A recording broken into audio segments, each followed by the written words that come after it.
오늘 사도행전 13장 1절부터 3절을 본문으로 해서 주님이 기뻐하시는 교회, 주님이 기뻐하시는 교회 따라합니다. 주님이 기뻐하시는 교회. 한 번 더요. 주님이 기뻐하시는 교회. 모든 부모는 자기 자녀에 대한 바람과 희망이 있어요. 그리고 그 기대를 가지고 항상 자녀들에게 교육하고 또 이야기를 합니다. 부모로서 어릴 때 자녀에게 기대하는 것이 뭐지요? 아기 때는 그냥 건강하게 잘 자라기를 기대합니다. 학교 가서는 공부 잘하고 친구들하고 잘 어울리고 선생님 말씀 잘 듣고, 가정에서는 부모 말씀 잘 듣고 형제들하고 잘 화목하게 잘 지내고, 졸업 후에는 직장 생활 잘 하고, 그 다음에 결혼하여 아이 낳고 잘 키우고 행복하게 잘 사는 것. 그 가운데 이제 중요한 것이 하나 빠졌어요. 이러한 모든 과정에 신앙을 잘 하는 겁니다. 이런 모습을 지켜보는 부모는 그것으로 인해서 행복하고, 그 다음에 또 뭘 느껴요? 기쁨을 느끼는 거예요. 자녀에게 기대하는 것, 자녀를 향한 희망, 자녀에 대한 바람이 거창한 게 아니잖아요. 그냥 우리의 삶에 있어서 그냥 평범한 거예요. 성경은 그리스도가 우리 교회의 머리가 되고, 교회는 그의 몸이 되고, 우리 각 성도는 그 몸의 지체가 되고, 이것은 그리스도와 이 교회, 몸된 교회와 우리 모든 각 개인의 그 지체가 하나로 생명적 관계로 연결되어 있음을 보여주는 거예요. 머리 따로, 몸통 따로, 각 우리 몸 기관이 따로 분리돼서 존재할 수 없잖아요. 생명적 관계로 연합된 것을 이야기하고 있어요. 우리 몸의 각 그 말단 기관이든지 우리 몸 전체의 그 모든 감각을 머리에서 다 느끼고 통제하는 거예요. 그래서 몸이 아프다 하는 것을 어디서 느끼는가? 머리에서 다 느끼잖아요. 기분 좋은 것, 안 좋은 것, 모든 것에 대한 총체적인 그 통제와 감각과 느끼는 것은 머리예요. 우리 교회가 뭐라고요? 그의 몸이고, 우리 각 사람은 몸의 지체라면은 지체의 상태와 몸의 모든 것, 몸은 결국에 무엇이 모여서? 지체가 모여서 몸을 이루기 때문에 우리 한 사람 한 사람이 어떠하느냐가 몸의 상태를 이루게 되고, 그 몸의 상태에 대한 것에 의해서 머리가 느끼는 느낌이 달라진다는 거예요. 예수님은 교회의 머리이기 때문에 결국에 우리 한 사람 한 사람 지체된 우리가 어떻게 살고 어떻게 행동하고 어디를 바라보며 어떤 삶을 사냐에 따라서 교회가 달라지고, 그 교회의 머리 되시는 예수님께서 경험하는 것이 때로는 기쁨일 수도 있고, 때로는 보람일 수도 있고, 때로는 아픔일 수도 있고, 때로는 고통일 수도 있다. 그것이 누구에게 달려있는 거예요? 따져보니까 지체인 우리 한 사람 한 사람의 상태가 어떠하느냐가 몸의 상태를 이루고 결국에 머리 대신 그리스도에게 기쁨을 안겨드리는 요소가 될 수도 있고, 아픔과 통증을 가져오게 되는 계기가 될 수도 있다는 거예요. 누구에게 달려있다? 지체인 우리들 한 사람 한 사람에게 달려있어요. 오늘 본문에 나오는 교회는 1절에 보니까 안디옥 교회입니다. 안디옥 교회는 최초의 이방인들이 세운 교회예요. 사도행전 앞부분에는 어느 교회가 나오고 예루살렘 교회가 나와요. 예루살렘의 이름 그대로 이 유대인들이 중심이 되어서 세운 교회는 예루살렘 교회예요. 그 다음에 11장부터 나오는 최초의 이방인 교회는 어느 교회요? 안디옥 교회. 그리고 이 교회의 성도들이 주변 사람들에게 그리스도인이라는 칭호를 처음으로 얻은 교회가 바로 안디옥 교회입니다. 오늘 본문을 들여다보면은 교회의 머리 되시는 예수님이 기뻐하실 수 있는 바람직한 교회의 모습, 교회의 특징, 교회의 상태가 1절부터 3절까지 나타나 있습니다. 그럼 무엇이 교회의 머리 되시는 예수님에게 기쁨을 안겨주실 수 있는 그런 특징인가 하는 것을 오늘 1절부터 3절의 말씀을 가지고 하나하나 살펴보겠습니다. 첫 번째, 주님이 기뻐하시는 교회의 특징은 주 안에서 하나로 연합하여, 주 안에서, 그 다음에 하나로 연합하여 섬기는 교회입니다. 세 단어가 다 중요해요. 첫 번째는 주 안에서, 두 번째는 하나로 연합하여, 그 다음에 세 번째는 섬기는 교회.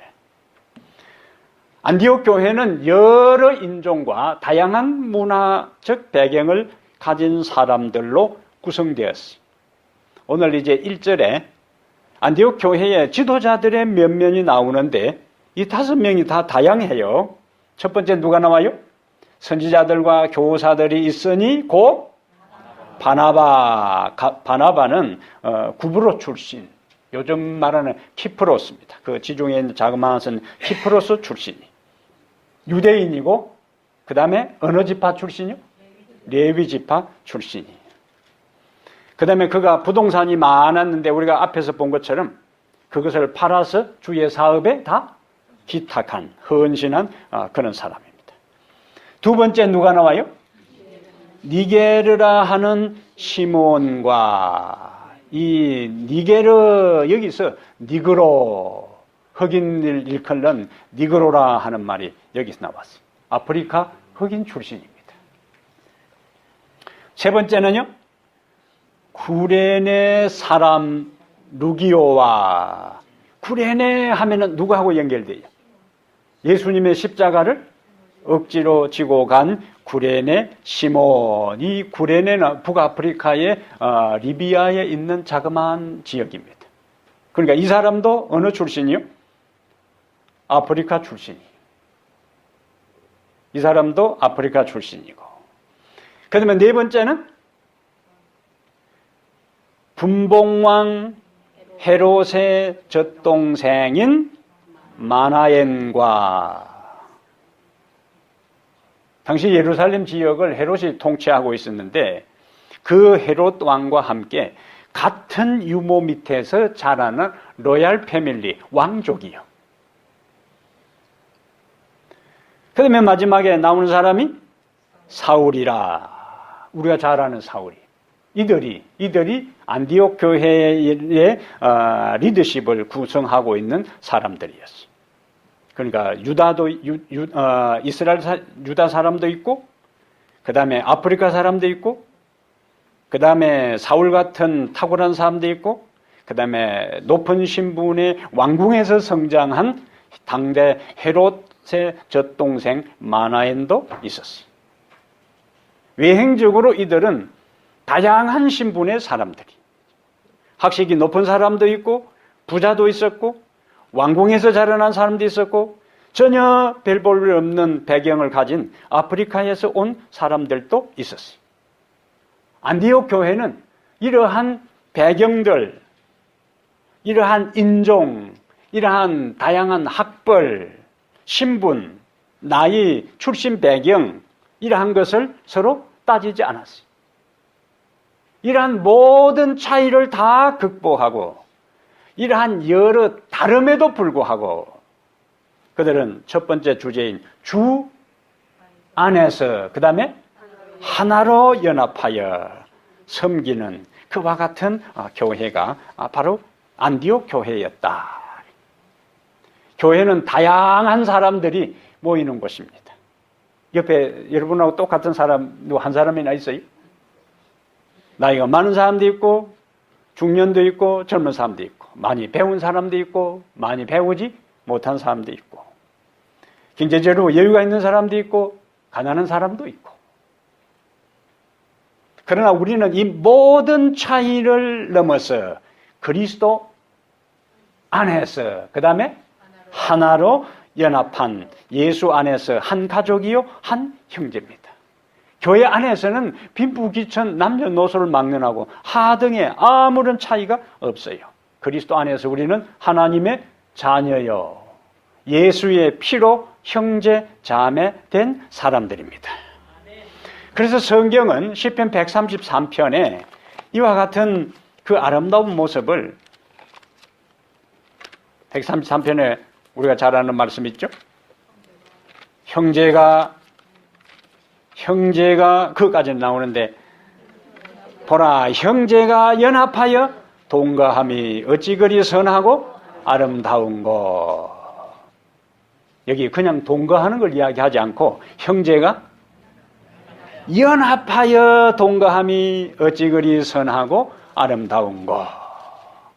연합하지 아니할 때에 가까운 사람이 마음이 통하지 않고 가까운 사람이 공감되지 않고 가까운 사람이 서로에 대한 것들을 이해하고 수용하고 용납하고 받아들이지 아니할 때는 그것만큼 뭐예요? 서로 피곤할 수가 없어요. 그래서 성경은 형제가 함께 사는 것이 아름답다 하지 않고 연합하여 동거하는 것이 어찌 그리 선하고 아름다운 것. 우리는 한 하나님을 섬겨요. 우리는 한 주 예수 그리스도를 섬깁니다. 우리는 성령을 통하여 그리스도 안에서 한 몸으로 부르심을 받은 존재들이에요. 예수님께서 이 세상에서 기도한 것 가운데 요한복음 17장 11절에 거룩하신 아버지여 내게 주신 아버지의 이름으로 그들을 보존하사 우리와 같이 그들도 어떻게 되게 해달라고? 하나가 되게 하옵소서. 요한복음 14장부터 17장까지 예수님께서 다락방 그 최후의 만찬을 마치고 겟세마네 동산으로 가는 그 과정에 기록된 것이 14장부터 17절인데 거기에 반복해서 나오는 것이 서로 사랑하라. 그 다음에 보혜사 성령에 대한 것. 그리고 하나 되라. 예수님의 그 목자적 기도, 목회적 기도에 반복해서 나오는 것이 서로 사랑하라. 서로 연합하라는 거예요. 하나 되게 해달라는 거예요. 그러면서 성부, 성자, 성령이 하나로 연합하는 것처럼 내 이름으로 나를 따르는 이들도 다 어떻게 되게 해달라고? 하나 되게 해달라고.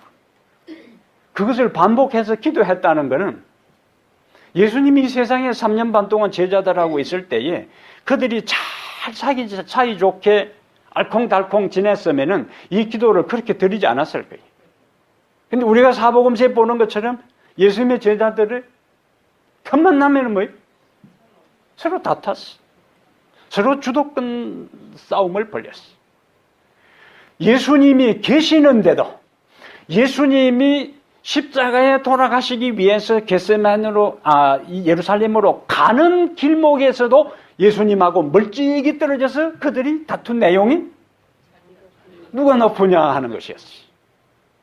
예수님이 있는 가운데 있어요. 가르침을 날마다 말씀 자체이신 능력 자체이신 사랑 자체이신 그분에게 날마다 말씀을 듣고 배우는 그들이 그 현장에서 뭐 했다? 서로 다퉜어요. 이제는 그들을 두고 하늘로 올라가시려고 하니까 예수님 마음이 놓이지를 않았어요. 그리고 내가 있어도 이런데 이놈들 내가 떠나고 난 다음에는 어떻게 될까? 너무너무 마음이 아팠어요.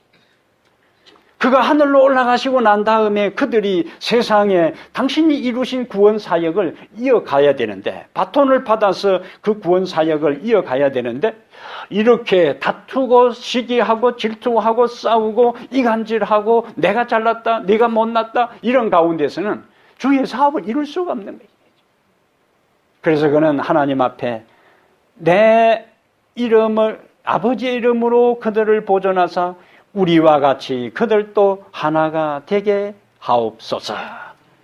그리고는 그들을 하나로 연합시키기 위해서 십자가에 돌아가셨어요. 에베소 2장 14절에 그는 우리의 화평이신지라 둘로 하나를 만드사 원수된 것 곧 중간에 막힌 담을 자기 육체로 h으시고. 교회는 어떤 사람들이 모인다고요?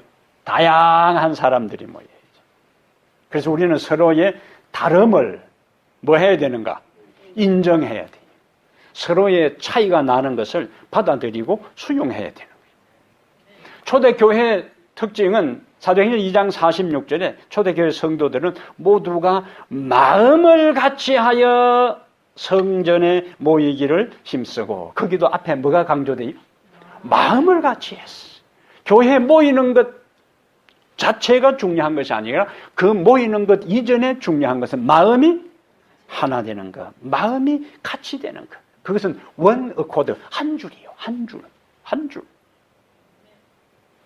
마음을 같이하여 성전에 모이기를 힘썼다.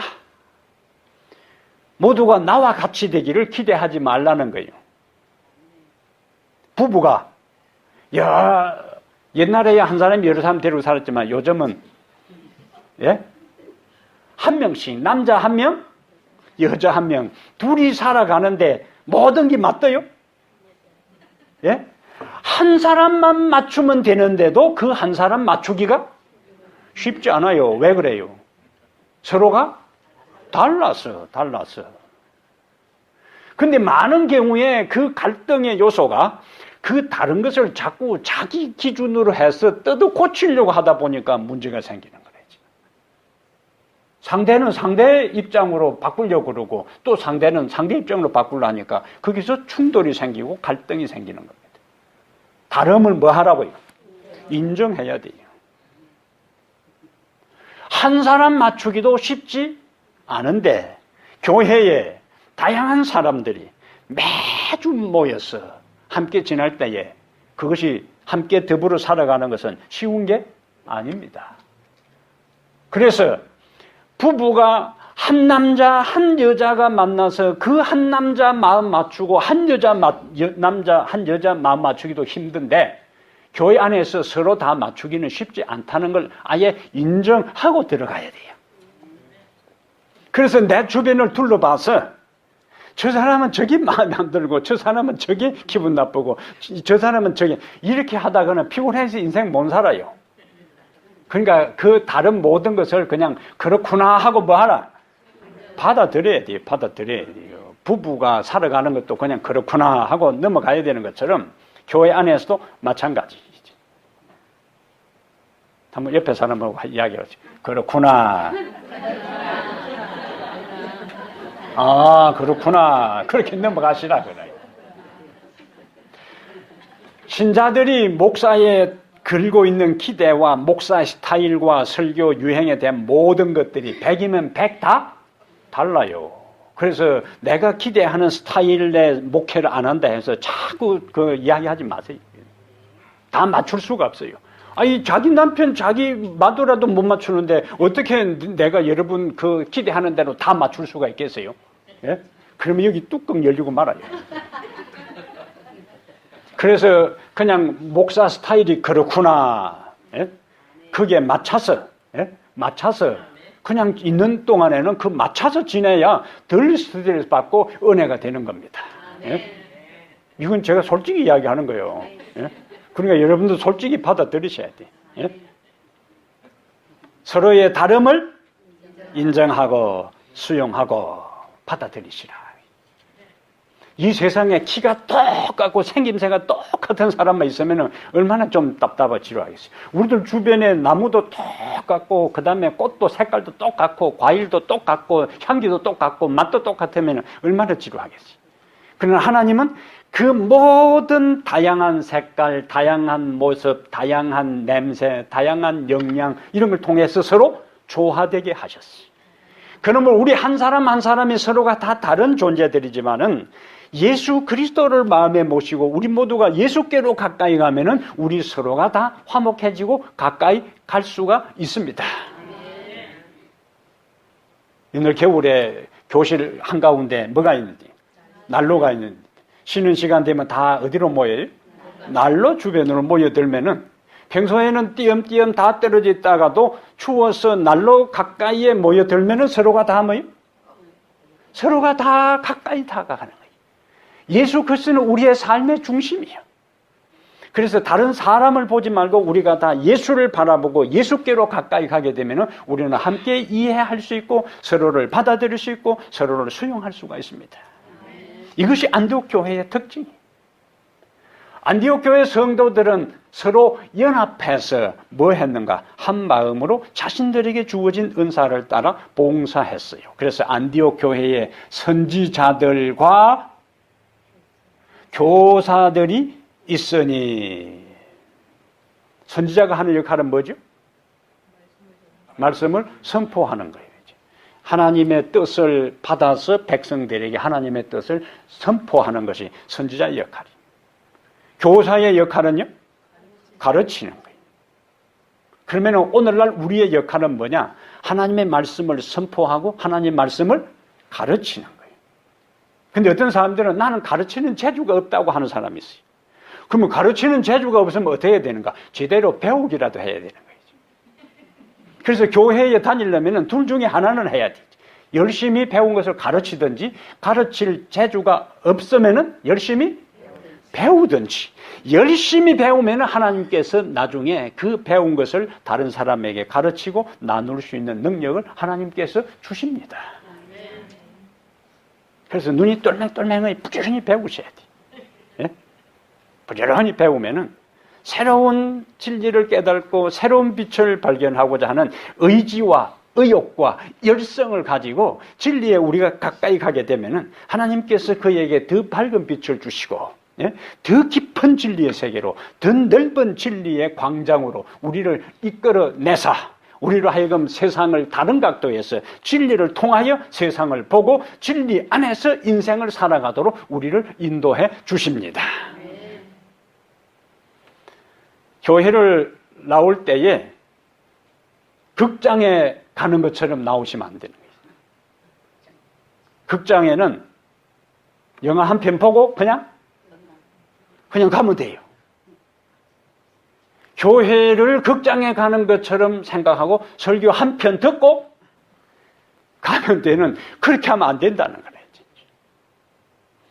집에 손님하고 주인하고 차이가 뭐냐? 손님은 그냥 와서 먹고 차 한잔 마시고 수다 떨고 그냥 가면 돼요. 그러나 주인은 설거지 다 하고 청소 다 하고 뒷정리 다 하고, 그것이 손님하고 주인의 차이요. 우리가 첫 번째 생각하는 주제가 뭐라고요? 주 안에서 하나로 연합하여, 그 다음에 섬기는 교회. 우리 한 사람 한 사람은 다 예수 안에서 연합되어서 우리에게 주어진 역할과 은사를 따라서 주의 몸된 교회를 뭐 해야 하는가? 섬겨야 해야 됩니다. 자신의 역할을 찾아볼 필요가 있습니다. 구경꾼이 되어서는 안 된다. 관중이 되어서는 안 된다는 거예요. 관람객이 되어서는 안 된다는 거예요. 손님이 되어서는 안 된다는 거예요. 내가 이 교회에 무엇을 할 수 있을까? 어떤 사람들은 자기 삶의 모든 것이 다 해결되고 다 풀리고 여유 있고 시간 있으면 하겠다는데, 그런 사람은 평생 죽을 때까지 못 합니다. 하나님은 언젠가 너 생활이 좀 나아지고 형편이 풀리고 시간적인 여유가 있으면 나를 섬기라 하지 않고, 지금 너의 형편에서 나를 섬겨라. 할 일을 찾아라. 봉사하라. 그거예요. 할 일을 미루지 말고 학교 다닐 때에 책상 앞에다가 오늘의 할 일을 내일로 미루지 말라 이렇게 써붙여 놓은 그것으로 끝나지 말고 현재, 지금, 오늘 여기서 하나님 안에서 내 할 일을 찾고 내가 주의 몸된 교회를 위해서 무엇을 할 수 있을까를 되돌아보는 교회가 건강한 교회요. 그런 교회를 바라보면서 주님은 뭐 하신다? 기뻐하신다. 믿으시면 아멘. 두 번째 주님이 기뻐하시는 교회는 2절에 주를 섬겨 금식할 때에, 여기 섬겨 이 단어를 다른 많은 영어 성경에 예배할 때에 그렇게 번역했어요. 표준 새 번역에도 그들이 예배할 때에 그렇게 번역했습니다. 그래서 주님을 섬기는 것이 가장 핵심적인 것이 뭐냐? 하나님께 예배하는 것이 주님을 섬기는 가장 중요한 내용이에요. 그래서 안디옥 성도들은 함께 모일 때마다 기쁨으로 감사하며 주님께 예배했어요. 예배를 통하여 하나님께 영광을 돌리고 주님의 음성을 듣고 은혜를 받고 영원히 치료받고 새 힘을 얻고 그들의 삶의 변화를 경험했어요. 이것이 안디옥 교회의 특징이고 그런 교회를 바라보는 주님의 마음에 기쁨이 있었어요. 능력 있는 교회, 은혜가 넘치는 교회의 핵심은 찬양이 살아있는 교회입니다. 말씀에 은혜가 있는 교회. 오늘 우리 찬양대 다른 때보다 훨씬 더 많이 보강되었잖아요. 예. 이제 앞으로 더 크게 많이 보강될 거예요. 우리가 왜 하나님께 예배하는가? 하나님께서 우리를 당신께 예배하는 존재로 창조했어요. 이사야 43장 21절에 이 백성은 내가 나를 위하여 지었나니 나를 찬송하게 하려 함이니라. 인간을 창조한 목적이 뭐예요? 하나님을 찬양하도록. 그래서 찬송은 예배에 있어서 굉장히 중요한 요소입니다. 그런데 맥빠지게 무표정한 모습으로 어떤 사람은 한일자로 입을 굳게 다물고 있는 사람들인데 그러지 마세요. 찬양할 때는 뭐 하라? 찬양해야 돼. 왜? 하나님께서 우리를 창조한 목적이 하나님을 찬송하도록 하기 위해서. 한국에서는 이때쯤 이제 교회에서 버스를 대절해서 단풍교행을 갑니다. 그래서 교인들을 교육시켜요. 여러분, 교회에 버스 차 타고 가면서 유행가 부르면 안 된다고 교육을 시켜요. 예! 대답을 기운차게 이제 해요. 그래서 처음에는 이제, 복음송을 부르는데 잘 안 불러. 그러면 목사님, 최소한 건전가요는 어떻습니까? 건전가요 마지못하여 허락하면은 건전가요 부르는 분위기가 팍 살아나요? 건전가요로서 만족을 못하고 그 다음에는 그냥 돌아가 삼각주도 나오고 두만강도 나오고 삽시간에 넘어가 버려요. 그러면은 분위기가 팍 살아납니다. 좋고 하고는 그냥 뭐, 예? 앉아있던 사람이 벌떡 일나고. 여러분 이상하잖아요.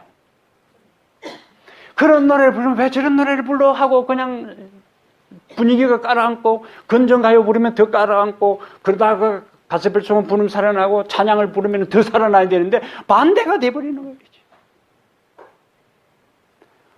이 교회가 하나님이 기뻐하시는 교회가 되려면은 우리를 창조하신 목적이 이 백성은 내가 나를 위하여 지었나니 나를 찬송하게 하려 함이라는 것을 기억하고 주님을 찬송할 때는 앉아서 더 이상 부를 수가 없어서 벌떡 일어나서 춤추듯이 주님을 찬양하는 그런 변화가 일어날 때 하나님은 그러한 이 교회를 바라보고 기뻐하시는 겁니다.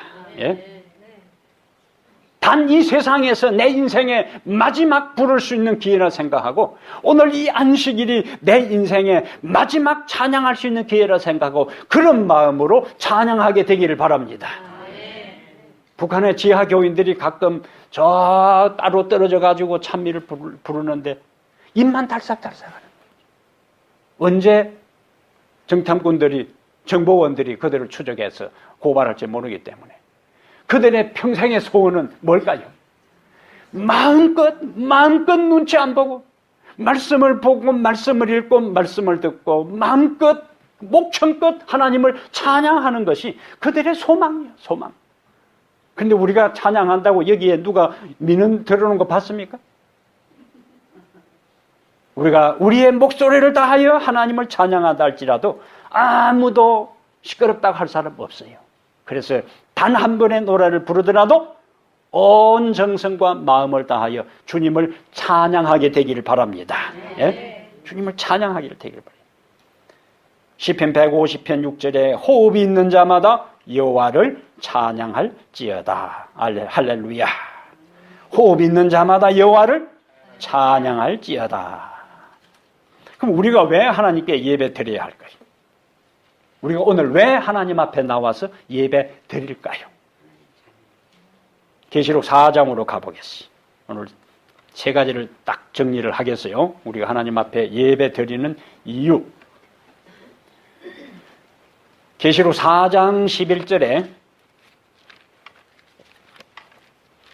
우리가 하나님께 경배하는 핵심적인 이유를 이렇게 강조합니다.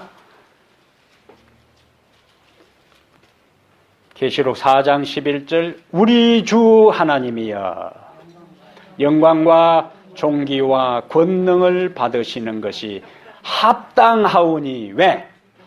주께서 만물을 지으신지라. 만물이 주의 뜻대로 있었고 또 지으심을 받았나이다 하더라. 왜 우리가 하나님을 찬양하고 예배하고 경배한다고요? 주께서 만물을 지으신지라.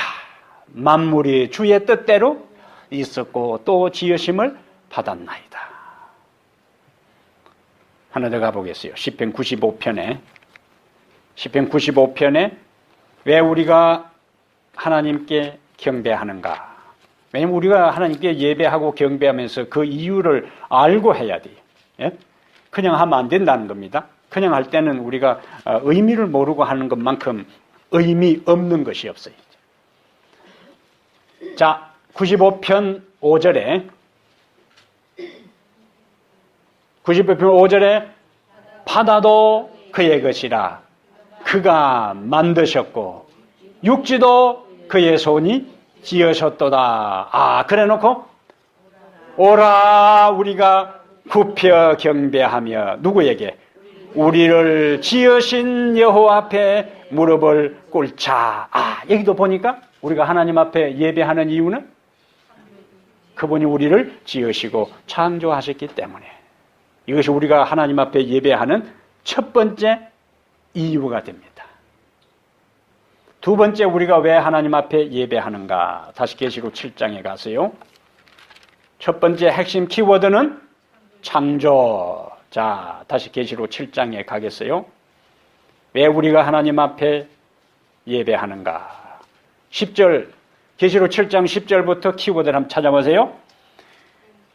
큰 소리로 외쳐 이르되, 그 다음에 구원하심이 보좌에 앉으신 우리 하나님과 어린 양에게 있도다 하니 모든 천사가 보좌와 장로들과 네 생물의 주위에 서 있다가 보좌 앞에 엎드려 얼굴을 대고 하나님께 경배하여 이르되 아멘. 찬송과 영광과 지혜와 감사와 존귀와 권능과 힘이 우리 하나님께 세세토록 있을지어다. 아멘 하더라.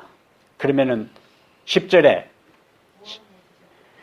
큰 소리로 외쳐 이르되 구원하심이 보좌에 앉으신 우리 하나님과 어린 양에게 있도다. 왜 우리가 하나님께 예배하는가? 그분이 우리를 창조하셨고 이제는 그분이 우리를 구원하셨기 때문에 우리는 그분에게 뭐 하는 거예요?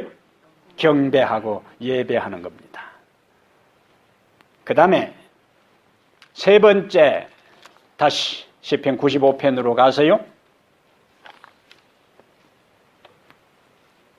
창조, 그 다음에 구원, 그 다음에 세 번째 예배드리는 경배하는 요소는 95편 7절이에요. 그는 우리의 하나님이시여 우리는 그가 기르시는 백성이며 그의 손이 돌보시는 양이기 때문이라. 그것이 뭐냐면 6절하고 연결되는 거예요. 오라 우리가 굽혀 경배하며 우리를 지으신 여호와 앞에 무릎을 꿇자. 우리를 지으신 여호와가 누구냐? 그는 우리를 지으실 뿐만 아니라 우리 하나님이시요 우리는 그가 기르시는 백성이며 그의 손이 돌보시는 양이기 때문이라. 양이기 때문에 뭐 한다고? 그분에게 경배하는 거예요. 그분은 우리를 뭐 하셨고? 창조하셨고, 그분은 우리를 구원하셨고, 우리를 구원하셨을 뿐만 아니라 그분은 우리를 양처럼 돌보시기 때문에 날마다 우리는 그분을 뭐 한다? 경배하는 거예요. 이것이 우리가 하나님 앞에 경배하는 핵심적인 세 가지 요소입니다. 다윗은 이러한 것들을 그의 삶에 경험했기 때문에 시편 23편에 여호와는 나의 목자시니, 그 다음에 뭐가 나와요? 내가 부족함이 없으리로다. 우리는 그의 양이기 때문에 하나님은 우리를 창조하시고 우리를 구원하셨을 뿐만 아니라 우리를 돌보시는 그 하나님의 책임이 다윗의 삶 속에 여호와는 나의 목자시니 내가 부족함이 없으리로다. 목자가 되사 푸른 초장으로 쉴 만한 물가로 인도하셨어요. 심지어 사망의 음침한 골짜기를 다닐지라도, 그것은 다윗의 삶 가운데 그의 생애에 어떤 경험이 있었다는 거예요. 사망의 음침한 골짜기를 다닌 경험이 있었어요.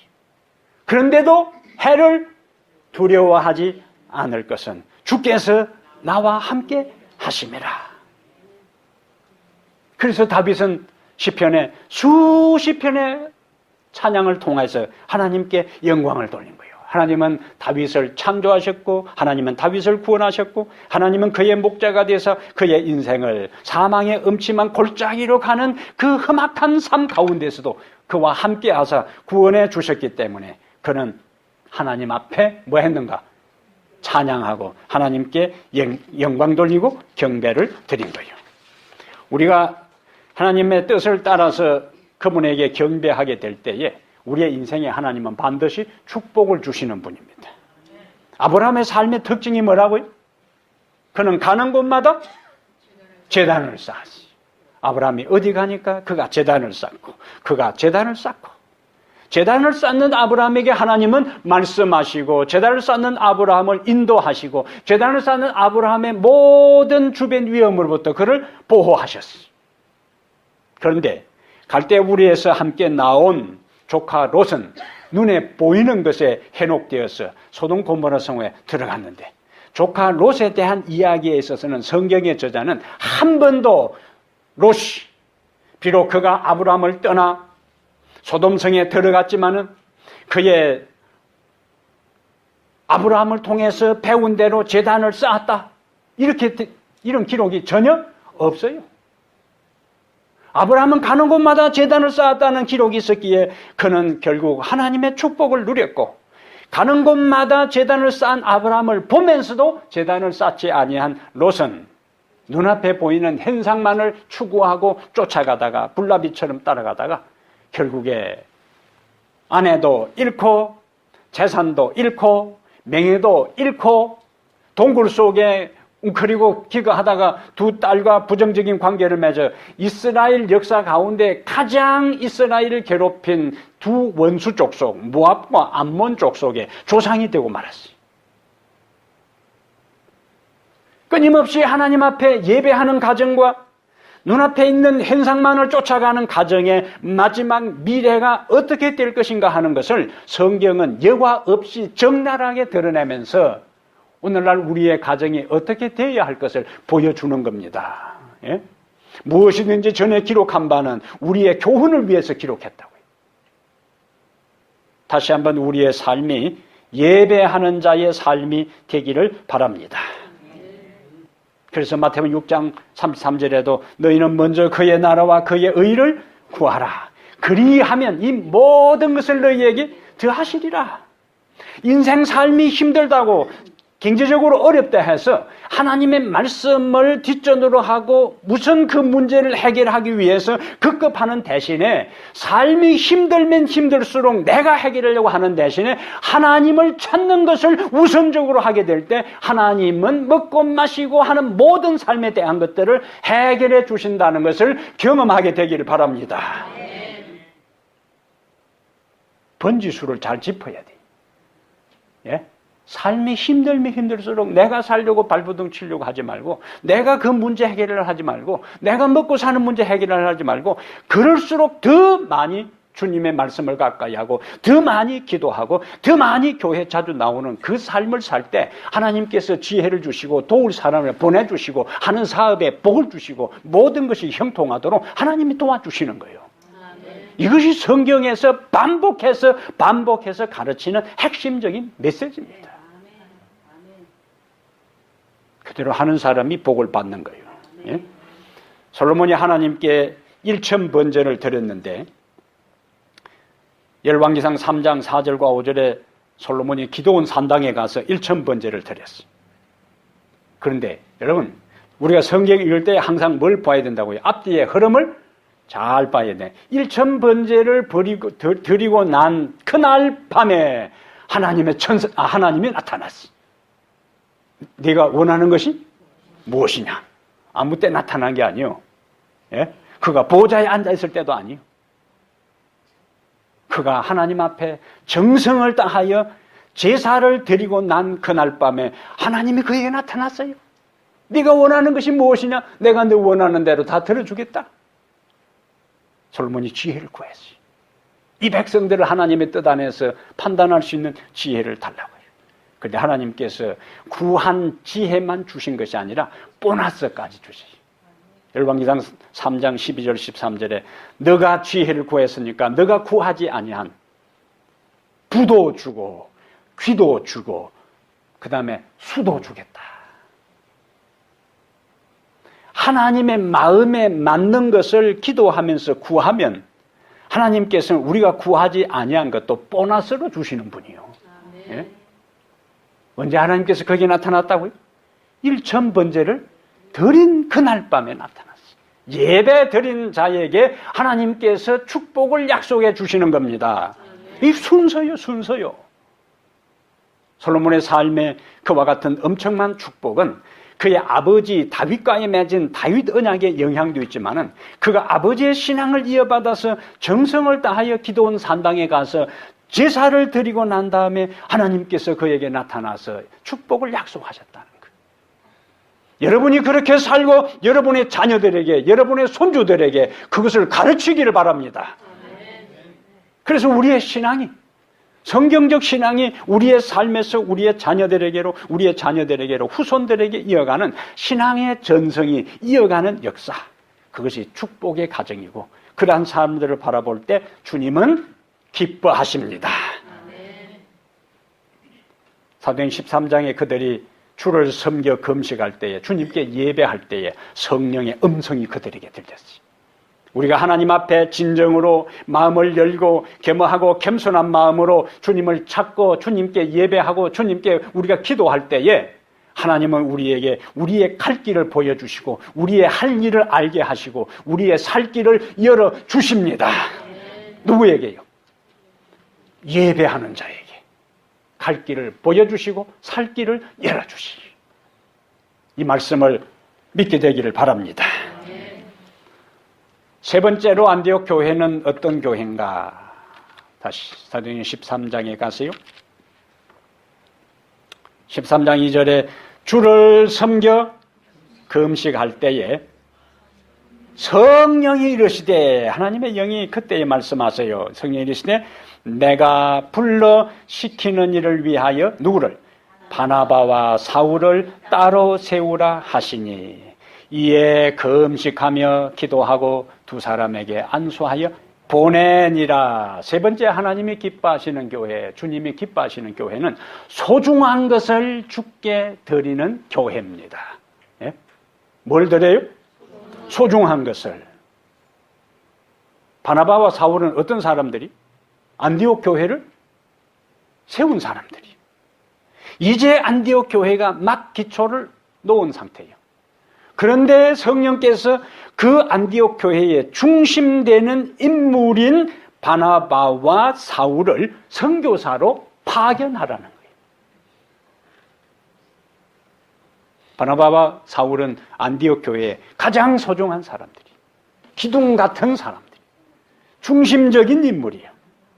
그런데 하나님은 뭐라고요? 그들을 따로 세워서 선교사로 파견하라고요. 구약시대에 하나님 앞에 제물을 드릴 때에 모든 제물들은 어떤 제물을 드렸어요? 양이나 염소나 송아지를 다 가져오면 제사장이 다 뭐 했어요? 다 검사를 했어요. 왜 그랬을까요? 하나님 앞에 드리는 것은 최고의 것을 드려야 된다는 거예요. 왜냐하면 그것을 한번 태우고 끝날 거예요. 그러니까 제사장이나 당대의 지도자들이 죄를 범하면 송아지를 끌고 와야 되거든요. 아주 가난한 사람들은 밀가루 한 움큼, 그 다음에 가난한 사람들은 비둘기, 보통 중산층 사람들은 염소나 양을 끌고 와야 되는데 죄를 범할 때마다 양 한 마리씩, 염소 한 마리씩 끌고 오려니까 아깝잖아요. 그래서 그냥 들판에서 다리 부러진 놈, 비루 먹을 놈, 뭐 이런저런 못 쓸 거, 어차피 태울 거, 그거 끌고 오는 거라. 그럼 안 되는 거예요. 안 된다잖아요. 제사장이 그것을 다 검사하는 거예요. 하나님께 드리는 것은 최고, 최상, 최선의 것을 드려야 됩니다. 우리가 헌금을 드리는 것도 마찬가지죠. 헌금도 체크를 안 쓰는 사람은, 우리 할머니 제일 잘 깨닫네. 체크를 안 쓰는 사람은 은행에서 제일 깨끗한 돈을 바꾸었어. 정성입니다. 정성, 하나님께 대한 정성이요. 내가 하나님을 어떻게 생각하느냐에 따라서 그 하나님께 드리는 것이 달라지는 거예요. 하나님께서 우리에게 건강 기별을 주신 것은 우리로 하여금 이 세상에서 잘 먹고 건강 오래 살라고 한 게 아니에요. 하나님 앞에 우리가 우리 몸을 최선을 다해 최상의 것으로 주님께 경배하고 예배드리도록 하기 위해서 하나님께서 우리에게 건강 기별을 주신 거예요. 주님은 우리에게 최고의 것을 요구할 수 있는 자격이 있는 분입니다. 왜냐하면 그분은 이 세상에 가장 소중한 예수 그리스도를 우리를 살리기 위해서 보내신 분이기 때문에 그 예수 그리스도를 믿는 사람들은 하나님께서 가장 소중한 분을 우리를 살리기 위해서 보냈었으니까 그분을 믿음으로 구원받은 우리도 우리의 삶의 가장 소중한 것을 그분에게 드려야 하는 겁니다. 예? 그것이 구원받은 사람의 마땅한 도리요. 우리의 시간도, 우리의 물질도, 우리의 삶도 최선, 최고, 최선의 것을 주님께 드려야 돼요. 이번에 노스캐롤라이나에 가서 집회를 하는 가운데 청년부 5개 교회가 모여서 연합 집회를 했으니까 청년부 강사로 온 분이 미시간에서 치과 의사를 하는 분인데 한국 사람이요. 이분이 이제 잠깐 안식 식사 후에 짬시간에 북한 선교를 보고했는데 저는 북한 선교의 내용보다 그분이 왜 북한 선교를 하는지에 대한 그분의 신앙 가치관에 안과 의사로서 돈 잘 버는 사람 아니에요. 편안하게 살 수 있는 분 아니에요. 그냥 틈 내가지고 여행하고 여유있게 살 수 있는 분이. 그런데 이분의 감정 가운데 제 마음을 뭉클하게 한 것이 대부분의 사람들이 열심히 살다가 은퇴하고 난 다음에 주의 사업하겠다고 하고 대부분의 사람들. 그런데 많은 사람들이 은퇴하고 주의 사업하겠다 하는 사람보다 은퇴하고 난 다음에 여유 있게 여행 다니겠다는 사람이 더 많아요. 예? 그런데 이분은 나에게 주어진 가장 황금 같은 시간들을 내가 은퇴하고 난 다음에 이제는 더 이상 생계에 신경 안 쓰고 주의 사업하겠다는 것보다 내가 내 인생의 가장 황금 시기에 주를 위해서 바치겠다. 그래서 북한에 들어가는 것이 여러 가지 까다로운 것들이 많이 있었지만 어떤 때는 여기 미국 친구 가가지고 고문당해서 죽어 오잖아요. 인간적으로 얼마나 두렵겠어요. 아내가 처음에는 극구 만류했어요. 그러나 함께 기도하면서 지금은 그 부인이 더 적극적으로 함께 동참하고, 지난번 5월에도 갔다 왔다. 한창 지금 핵 문제로 긴장 가운데 주변 사람들이 다 이번만큼 가지 말라 해도 시간 내서 북한에 가서 봉사하고 돌아왔어요. 그에게 있어서 중요한 핵심은 하나님께서 가장 소중한 예수 그리스도를 우리에게 주셨다면, 내 인생에 있어서 가장 황금 시기에 내가 시간적으로 가장 바쁘고 분주한 가운데서도 주를 위해 내 삶을 바치는 것이 하나님께서 원하는 것이고 하나님께 영광 돌리는 것이라는 것을 깨닫고 그렇게 사는 겁니다. 여러분, 우리의 삶에 있어서 가장 소중한 것을 주님께 드리시기를 바랍니다. 하나님이 세상을 이처럼 사랑하사, 그 다음에요, 독생자를 주셨으니, 하나님께서 가장 소중한 그분을 우리를 구원하기 위해서 주셨다면 우리도 그분을 위해서 우리의 가장 소중한 것을 드려야 하는 겁니다. 지금까지 내가 인생을 살아오면서 나는 하나님에 대해, 주님에 대해 어떤 마음으로, 어떤 자세로, 어떤 태도로 그분을 섬기고 내 삶을 드리고 내 물질을 드리고 내 시간을 드렸는지를 한번 진지하게 고민하고 성찰하고 살펴보고 생각해 보시기를 바랍니다. 그리고 하나님의 성령께서 말씀하실 때에 내 가장 소중한 것을 그분께 드리겠습니다. 결심하고 돌아가게 되기를 바랍니다. 예? 안디옥 교회는 바나바와 사울, 그 교회의 기둥 같은 사람, 가장 중요한 사람을 뭐 했는가? 선교를 위해서 불때로 떼어놓고 구별하여 바치고 선교사로 파견했어요. 그것은 왜 그것이 가능했는가? 이 안디옥 교회는 하나님이 세운 교회이기 때문에 비록 이 교회의 기초를 놓은 바울과 바나바가 없다 할지라도 하나님이 이 교회를 책임질 것이라는 주인 되시는 그리스도에 대한 확신이 있었기 때문에 가능한 거예요. 우리의 인생에 있어서 여러분의 가장 소중한 것을 하나님께 바칠 때에 망한 것처럼 보여도 하나님에 대한 신뢰와 믿음을 가지고 우선순위에 하나님께 예배하고 하나님의 말씀을 연구하고 하나님의 말씀을 암송하고 복음을 증거하고 안식일을 지키고 예배하는 이 모든 것을 내 인생의 중심에 삼고 살아가게 될 때 하나님은 그러한 삶에 복 주시고 그러한 인생에 축복 주시고 그러한 인생을 인도해 주십니다. 마지막 스바냐 3장 16절의 말씀을 하나 보겠습니다. 스바냐 3장 16절. 스바냐는 좀 찾기가 힘들어요. 호세아, 아모스 쭉 나가가지고 하박국 다음에, 예.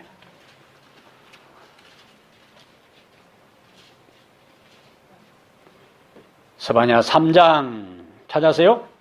17절.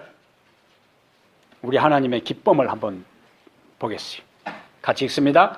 너의 하나님 여호와가 너의 가운데에 계시니 그는 구원을 베푸실 전능자이시라. 그 다음, 그가 너로 말미암아 기쁨을 이기지 못하시며 너를 잠잠히 사랑하시며 너로 말미암아 즐거이 부르며 기뻐하시리라 하리라. 아멘.